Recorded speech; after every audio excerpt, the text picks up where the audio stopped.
I'm always happy to chat with you. You're a very interesting person to chat with. So did you have a question today? Yes, please. So first of all, thank you so much for your time. Thank you. And Yes. I would like to seek your opinion about the topic of discernment.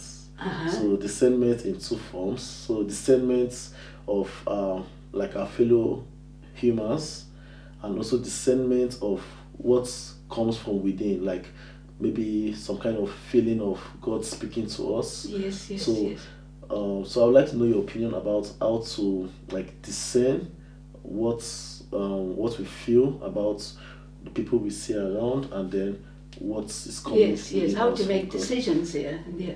Yeah. This word discernment has become popular, I think, maybe in the world of spirituality, actually a lot, because I don't think you use the word discernment in business. You work in a company. Do they ever use the word discernment? No, we hardly use that word. They will talk about decisions and making decisions or something like this. But the word discernment is associated with spirituality, which is like making discernment about good and what is good and what is better, or if you have to make a choice between what are obviously two good things, and it's hard to know. For example, people have to discern, will they take this job or will they take this job?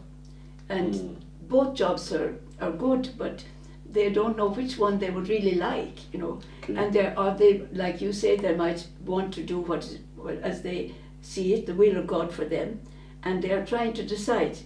So discernment is not an easy thing. And so the first thing we were taught about discernment is that it takes time.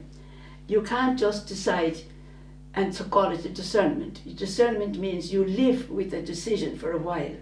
For example, now, I live in Czech Republic, and if I am thinking of going home, it wouldn't be wise to just wake up in the morning and say, I'll go home. Because that would not be giving me time to see if that is the best decision in the moment. So I take time.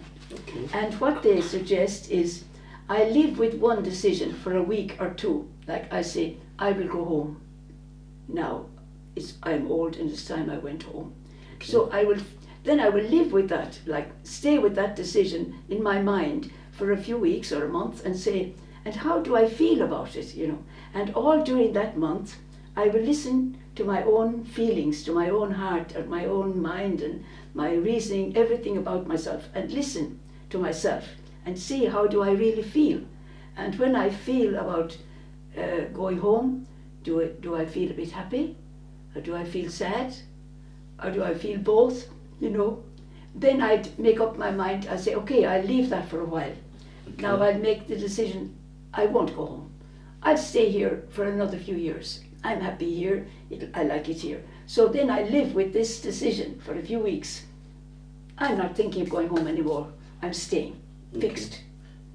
So yes. So how about the scenario whereby we want to make some life-changing decisions? Yes. So for example, yes. I want to get married. Yes. And It's a very good example. I'm praying to God.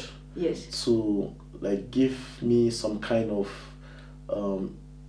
like signal. Yes. To validate the choice I'm trying to make. Yes. So this is like a life decision. Yes. And even if I go, I pray, it's not like maybe God will appear to me and tell me this is the person. So how do I, in my heart, like discern that God is speaking to me to make this decision? How do I discern that this is God speaking to me and not just my emotions? Yes, this is quite a deep question actually, because it depends on what we understand about the will of God for us, And we can, we used to think maybe that the will of God is like something written there and God has it written down and it cannot be changed or something.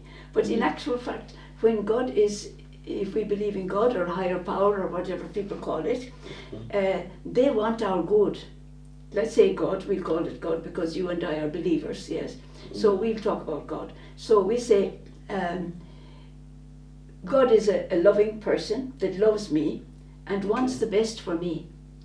So, but sometimes my idea of what's good for me is not good. Is not what God sees as good for me. I might feel that right now to have enough money, to have success in my job or something, is the best for me. But sometimes in God's long distance view, it might be better for me to fail this exam now, at the moment, to fail an exam and have to repeat it or something. Like it might give me more time to be wiser or give me more experience or something. So we have to, but I think my own way of understanding it is that we work with God, in this way. He doesn't impose his will on us. He doesn't impose it.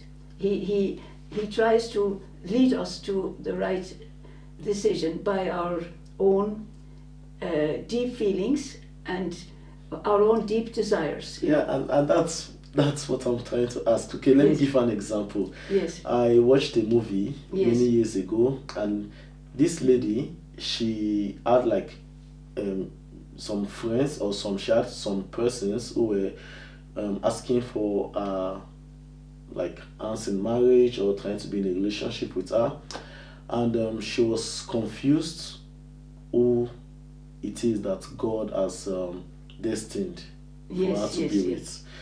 So in the first scenario, she prayed about it, and she was hoping that the person, the young man who will come to her door, who will come to her house first, is the person that God has destined. So it was more like she needed something practical. Yes. And because she told herself that, okay, the sign from God would be that the first man that comes to my house will be the man person to marry. Yes. And so on a certain day, on that same day actually, a man called her, and he was like, he wants to come to visit her. Yes. But because in her heart, she was emotional about it. In her heart, she didn't want to believe that this is the man. Yes. So she told the man that she's not at home. Yes. And the man did not come. Yes. So she kept on praying that the first man that comes to her house should be the person that God has destined for her to get married to. And then another man came by, he was passing by, and he stopped. Yes. And he knocked on her door. Yes. But because she saw him from the window, yes, she was like, oh no, I don't think this is the person. Because he was not rich, he was not handsome, and she felt no, this is not the person. And so she did not open the door. Yes. And he did not enter the house, and she said, okay, so this is not the person. Yes. And then the third person, yes, she actually was like chatting with him, and it was like he's around that area, but he had somewhere to go. Yes. But she was suggesting to him to come visit her. Yes. And it was like, I don't have much time. Okay, I will just come to your gate and we'll just like say hi over the gate. Yes. And when he came to the gates, she still like called him to come in. Yes. And eventually he came to the house. Yes. And when he came to the house, she started thanking God that this is the person that you've destined. Yes. So if you notice this, the three scenarios was that the first two scenarios, she kind of didn't want this to happen, and so she put her mind in such a way that this is not the person. Yes. And the third scenario, she actively walked towards that man coming to her house. Yes. So that in her mind, it's the will of God. Yes. So this is just like. And what do you think of that now? How do you see that? Well, what I think about it is that she tries to control or to direct the will of God to suit. Yes, exactly. What she wanted. Yes. In other words, she didn't really want God's will at all. She wanted her own. Yes. So my question is, how do we try to be independent but remove our personal feelings but be able to discern the will of God? I think we can't remove our personal feelings from it, because God has given us feelings, and God has given us wisdom and intelligence. And he wants to collaborate with us. He doesn't say, because like we are not children, we are children of God, but we are adult children, And it's different. I think in another conversation before we might have talked about parents have to make decisions for children. Children will not want to go to bed, on time. They will want to eat sweets all day, and they won't want to eat vegetables. So parents have to say, no sweets until you finish your lunch, or you'll have to go to bed, or no, you won't see your whatever, you won't have your video tomorrow or something. So parents have to do this, but God doesn't do that with us. Because we are adults, He has given us great freedom, and He respects the freedom, and He wants us to be free. And we are not free, you see, really. Deep down, it's a very difficult thing to be free. We can be free politically, we can be free in many ways, but we are not free inside. We are not really free. There are many things that take away our inner freedom. We're afraid of what people will think. We're afraid that we might lose our job. We're afraid that our girlfriend will go away. We're afraid of many things. So we're not really free. So what we want to pray for in this discernment is to be free inside. It's not like trying to match, to try to see God's written, but He has written up there, and I will do that, we won't see it like that. So are you saying we shouldn't pray for some kind of manifestation of the will of God, like by a sign? We can pray for a sign. We can. Okay. We can pray for a sign, but we can also. It's not enough. We have to also use our wits. We have to see. We have to really look at what is our deepest desire. What is our deepest desire, and our deepest desire will help us to find out what it is we really want. Because they say that the spiritual guides in any religion or theologians will say what we really desire deepest down is God's will for us. I can give an example. I knew a young woman, and she wanted to be a doctor, and she wanted to be the best doctor. But she was very intelligent and getting on very well, and she was studying and studying and studying. But she used to be so stressed out, and then she wanted to go to the top doctors and like the highest studies.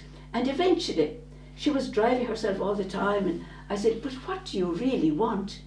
She used to discuss, and she used to be stressed out. And I said to her one day, and she was a doctor already, she wanted higher and higher. I said, what do you really want? And she said, I really want to be married. I really want to have family. She gave up the higher study, and she set about finding her partner. And she's happily married, now with family. She's also a doctor. But she decided, deep down, she said, deep down, I want to have a family. I want to marry, I want to have family. Deep down. So when she admitted what she really wanted, it was God's will. She surely is God's will. She's happily married, she has lovely children, and she's a doctor. She's still a doctor. But she was pushing herself because something in her, or because her parents wanted it or something, and she felt she should use her intelligence and the gifts that God gave her, and she thinks God's will is this and this and this. And it wasn't really. We can make mistakes, you see. We can project onto God what we think God wants, but we don't know God's mind, So we pray to be enlightened. Of course we pray. And then we have to make a decision according to our own judgment, according to our own judgment. But is it not also possible that what we want, what we really desire, is maybe not God's will for us? It could be. Yeah, so, and that's what I'm asking. So if what I desire, I really desire this cup, but maybe God says that it's not good for me. Yes. So how do I discern that this great desire of mine is not God's will? Yes, I think we have to trust. We have to, this is what they say. We must think about it. We must weigh it up. We must do our best with our heart and our head, as we talked in other conversations about. We have to use our best and then we have to make a decision. Because we can only make a decision with the knowledge that we have now and the feelings we have now. We cannot see the future. God sees the future, but we can't see it. So we are not expected to make infallible decisions. We make reasonable decisions or loving decisions, and then we have to trust that that's for the best. And if later on in life we might discover that we made a mistake, that's human too. We can make mistakes, but right now we have to go with what we feel and we think is the best for now. We cannot be sure, And I know some people, they can't make up their minds and they never do anything. Because to do nothing is also a decision, you know, and they can't make up their minds. Like they wait for years and years and years, and then it's too late.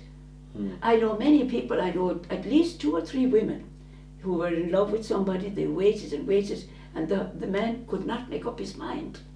And in the end, they just gave up after maybe 7 or 8 years, maybe too late even to have children or something. Because some people cannot decide. But we have to be able to decide. If you want to get married, you have to decide. If you don't decide, eventually your partner or your friend will say, I can't wait any longer. You have to decide. And so we have to decide, knowing that we are human, that we will make mistakes, and that we make a wrong decision. But but we have to trust ourselves. Because if we don't trust, we'll never do anything. And sometimes they say we have to make a leap of faith, you know. We have to go for it and try it. And then we will know, you know. We cannot be 100% sure of anything. We have to try. Okay. Yeah, and people just, I know, for example, I can give an example of one of my grandnieces. She thought she wanted to be something. She went to the college, the university, she started, and after a year said, no, this is not for me at all. And her parents said, okay, give it up. And so she gave it up, and then she went back the next year and did a different faculty. But, you know, sometimes we can go back, but some decisions are very important, like getting married. You don't want to be trying it out and then trying it again next week, you know. No, that's not good. We have to make a decision, and the best, we make the decision in all sincerity, as best we can, for the highest motives that we can, or the purest motives that we can, and the partner the same. And we have to say, we have to trust each other. We have to trust the other person too, you see. If we're getting married as 2 people, and we have to say, I know I'm not perfect, will you take me as I am? And the other person says, I'm not perfect, will you take me as I am? You know, and say, yes, we'll try it, you know, we'll have a go. But meaning we will, you know, we'll commit ourselves. And that's why marriage is such a wonderful thing, because the people say, I will love you forever, you know, forever and ever and ever. That means you may be sick, we may lose all our money. We say for better, in the old ways, they say for better, for worse, for richer, for poorer. And if you say that, you mean it, you see. It means that now you're well off, you have a good job, I marry you now, but I marry you for richer or poor. If you lose your job tomorrow, and we lose our house, and we have to immigrate or something, I still love you, I won't leave you, you know. Or, I love you, you're a very fine, strong man now, and everything is fine, but I may get sick, or you may get sick. I will never leave you, you know. That is a huge commitment. And it's saying, I make my commitment now, but I don't know the future, but I trust you, and I trust God, that whatever happens, we'll stay together, you know. That's it, that's all you can promise, really. Okay. Yeah. So, and what do we then say to those individuals who are in a relationship, and in the course of the relationship, they see like some things happen. Yes. And maybe because of their spirituality, they see it as maybe this is God's will telling me not to go ahead. Yeah. Or to go ahead. So, what do we say to those individuals who see certain physical events as God trying to speak to them? Well, it could be, you know, it could be like in that way a sign, but that's also our own human intelligence, you know, that we see this won't work. You know, for example, for some people, their spirituality or their faith is very, very important, and for them, it's like it will be, they couldn't live without it. So if they can't, if the couple don't have the same, share the same faith or the same world outlook, they'll say to each other, look, I think we are not made for each other. I think we are not suited. Or something. So just like the other example I gave, whereby the lady was expecting a physical thing to happen for her to discern that this is her husband. Yes. So what do we then say to those persons who maybe, you know, like in a relationship, like there's the good times, there are the times whereby things are not so rosy. Yes. So what do we say to those persons who, at the time whereby maybe there's a disagreement, they see that event as God's saying this is not for you. I think because I see we can see it in two ways.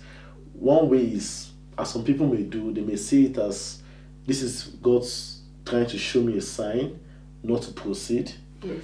And then we could also see it as, okay, this is one of the obstacles that comes up in relationship that can be resolved with discussion. Yes. So someone is at the crossroad and there's an event and the person is trying to discern if this is God speaking to me not to go ahead, or this is something normal that we can discuss and move forward. So how does the person I think that God wants us to use our intelligence and use our reasoning and use our common sense, and it's true that God does give us sometimes signs, but I think in your story the woman wasn't really looking for the sign from God, because she was making up her own mind. I don't like the look of this man, or so she was saying, I want God's will, but really what she wanted, it was her own will. Yeah, she wanted God's will to say, tilt to us, to do what she wanted. And the honest thing would be to say, my God, I'm going to try and make a decision. I like the kind of man, I know the kind of man I'd like, but I'd like you to help me to find the right man or something, which is a very good prayer. Okay.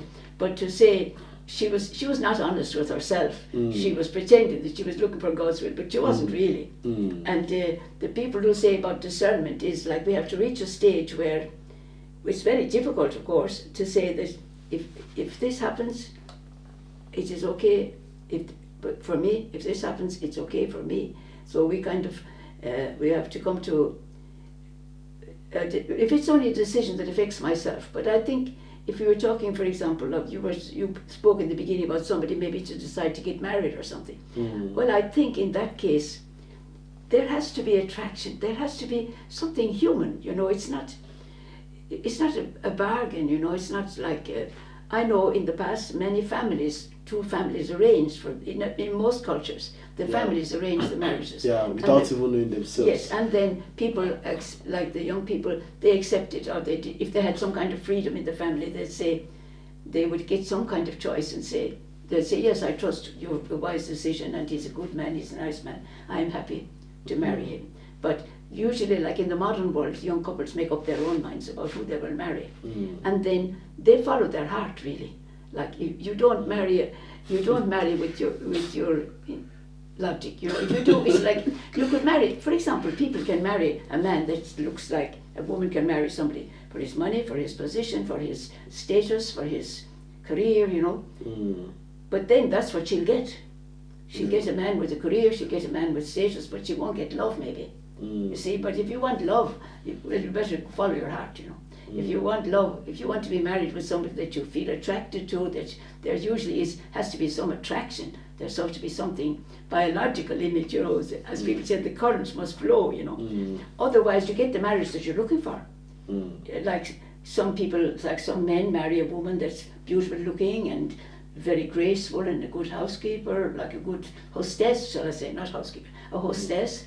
So if that's what they want, somebody beside them, like they are businessmen, they're politicians, they are in high position, and they want to have a wife that they can be proud of socially and all that, yes, fine. But if they want a loving wife at home, maybe she's not the one, So if most people getting married, they want to love a person, they want to marry, they want a family, they want at least good friendship between them or something. So if that's what you're looking for, then you will follow your heart, And as you say, there will be obstacles, but you can see them as obstacles. Yes. And they are not what's the word? Insurmountable. Yes, unsurmountable or insurmountable obstacles. They are things that together you can get over. And there will be many anyway. In every relationship, in every walk of life, there are going to be challenges, and maybe very difficult challenges. And you can hear of people like this. If there's a disabled baby born or something, sometimes the husband leaves, because he can't cope with the emotion of it or something. And or something like this, or a wife, she wants security and the husband loses everything. She can't stay with him because she can't live with that insecurity. But like people have to know what they want when they're married. And some people, they just, there are people now, which is, I think is a bit sad, they decide before they're married they don't want any children. They marry just for friendship. But I think that's a pity. But if a person marries like this, then they can't expect anything else, you see. If you, and these things have to be talked about between the couple. But discernment is much, it's of course it's very important to discern if this is God's will. And I think we take our God uses our human freedom. If we choose, and He will see to it that this is best. If we want really God's will, then God will help us to find the choice that He thinks is good for us. But if we don't take it, we might think we're praying for God's will, but if we have our own mind made up about it, we're not like that lady. Yeah. We're not really asking for God's will. But usually I think what we do is we try to use our human judgment. We try, if we're thinking of getting married, we follow our heart. We try to find somebody that attracts us, there's something beautiful about them or something lovable about them, and that's the kind of person we want to be with all our lives. So if that's the kind, then that is surely God's will. But many people have made mistakes, you know. The person they marry doesn't turn out to be like them. Or sometimes people marry too quickly, of course, and they don't know the other person at all. I've seen that happen very often. But that's you must be reasonable and logical. It's a big decision, Yes. And it takes time. Yeah, and I think we have to choose, you know. And this is one of the hardest things. We think we love freedom, but actually we don't. Sometimes people don't want to be free. They want to be told what to do.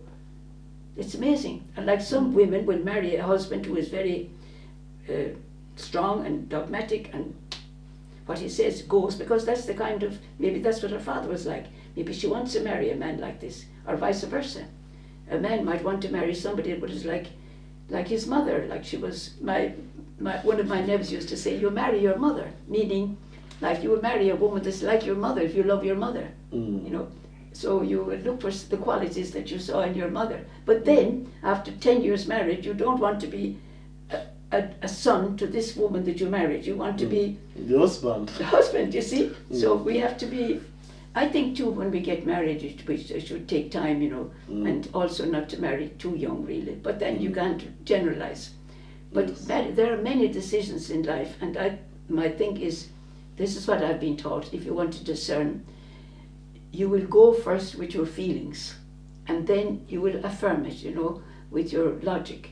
Or if you're a believer, you will then maybe go by something you know from the scriptures, or what you listen to God in prayer or something like this, and you'll have a feeling of peace. When you make a wise decision, you're feeling peace. And if you're making a wrong decision, you won't be at peace with it. Something will be bothering you all the time. Okay, so that is like an indicator. It is really that you're not at peace. But then again, I think we are such complicated creatures that people can be at peace with their decision. They must want it, but they might be anxious by nature. And then you hear of many people, like on the day before they get married, they say, oh, what am I doing? What am I doing? You know, am I crazy? Like to give up everything? Men will have to give up their freedom, they'll have to give up their money for children and house and everything, and then they say, what did I let myself get into, you know? And maybe the very next day they regret it, but not really, you know. They realize what they've given away. Because we say when we marry, I want to belong to you forever, but that takes a lifetime then, you see, to do really, because you have to, there'll be back and forth. And so decision making is about choice, of course, and we have to learn to be able to make choices. And I think we were going to talk about children, and I think it's important that parents have discipline, of course, and rules for children, very important. But at the same time, children must have a certain amount of freedom, because if they don't have, they won't be able to make decisions when they grow up. I know many people, their father was too strict. They can never make a decision. They're always waiting for somebody to tell them what to do. Okay, somehow. So if we are to loosen off to the children to make some decisions by themselves, yes, do we then explain to them that as you are making this decision, yes, you would be responsible for the outcome? Yes, it depends on the age of the child, you know. And I think if they can be given very simple decisions. But there are some very simple decisions. I can even give examples. So we give example of sleeping at a particular time. Yes, yes. Maybe because the child needs to wake up the next day in time, Yes, yes. and maybe go to school, and maybe Yes. write an exam. Yes, yes. So let's have one scenario. So my child needs to sleep by 8 p.m. Yes. to wake up maybe at 6 a.m., Yes. prepare to Yes. school, Yes. and write an entrance exam. Yes, yes, yes. But because I want to respect the decision of my child, I tell him, okay, you need to sleep by 8 p.m., but if you decide not to sleep by 8 p.m., it's your decision and it's your responsibility. Okay, and now because my son then goes to bed maybe at 12 midnight and he wakes up at 8 a.m., and because of that, he misses the exam. Yes. And because he misses the exam, His life is spoiled. things starts happening, and so many things starts happening. So at that point, is it still my responsibility, yes, or it was the responsibility of the child? I think the child, you have to train them according to their age. You know, Mm-hmm. you give them a choice when they're small, but very small choices. Mm-hmm. You can have this cake or this cake, you know, or this cake or this sweet or something. Okay, so let's imagine this child a little child was 10 years old. A child of 10 still has to have parental authority, of course, about going to bed and studies and everything. But there will come, like, for example, an age when they should be able to make decisions, wise decisions for themselves. Then they will have to learn by their consequences. But you have to be a parent for a child until the child is able to reasonably make decisions for themselves. And even teenagers, you know, sometimes the parents have to be a bit more strict because the teenager doesn't know what they want really. But so the age of the child. But I'm just saying that from the child is very small. Let them make little choices, you know, not big choices, but little choices. Yeah, but we both agree that sleeping at a certain time is not a very big choice, right? But I think for a child, it's part of family discipline, you know. From when a child is a certain age, they have to go to bed on time, and they won't want to go to bed. Children never want to go to bed, never. So the parents will have to decide up to a certain age and decide many things for them. Okay, so are you saying that deciding for a 10-year-old boy to sleep at a certain time, let's say 8 p.m., it's a big decision or it's a small decision? I think because the decision itself could be small, but the consequence could be big. Yes, well, yes. A decision must be judged, of course, by the consequences. Is quite true. But but the child may not be able to analyze the consequence of that small decision. Yes, and I think they learn that quickly. Like, for example, if you train your child, let's say you tell them when they're a certain age, you see, you must be up and you must go to school at a certain time, and then they get up late. And then you let them face the consequences. They go to school and they're late. You know, if they must be at the stage when they can go themselves now on the bus or something. And then they're late. So then they have to face the teacher. And maybe a punishment from the teacher, they're staying late or something. They will learn from the consequences. But I think when I say give children choices, I think it's according to their age. And like, for example, if they're teenagers and they like some sport and they don't like another sport, there's no point in forcing them to do some sport. But if you see, for example, that a boy has or a girl has ability for music and they hate practicing, you know, you can insist, you know, that they do, because otherwise they might lose their opportunity. So the parent has to be not dogmatic, but also like give the child let them be children, let them make mistakes, let them, you know, be a bit wild or something. You know, they have to have freedom, otherwise they will grow up and they won't be able to make decisions. But on the other hand, the children need and like certain boundaries and certain according to their age. Yeah, according to their age. And this is a problem for parents, of course. They never know. They never know. Like you'll have to have your own children. Some children are very disciplined. They will do it themselves without being told. And other children, no, you know. So parents have to, it's not an easy job, you know. But to go back to our own question about discernment, and small things we mustn't spend days and days and days worrying about small things, you know, that are not important, and for ourselves now. But big decisions like who to marry and if to marry and who to marry, that's a life decision. So you have to give time to it, and you have to take many things into account, but especially the heart, because it's a love relationship, you see, Mm. and it's not a business contract. Yes. You know? Yes. So, like it's love. So we have to see, will we be able to love each other for life? Will we be able to go together? Will we get through things together? You know, will we be able to work together through things, through thick and thin? You know, will we be able to stay together? That's the and love each other. You know, that's the thing. So it's not a question. It may be logical, but really, in the end, you get the kind of marriage that you're looking for. You see. If you want it to be a loving family thing, that's hopefully what you will have. But if you're marrying for status or for money or for something, you read about it, you know, and you see it. That's what you'll have.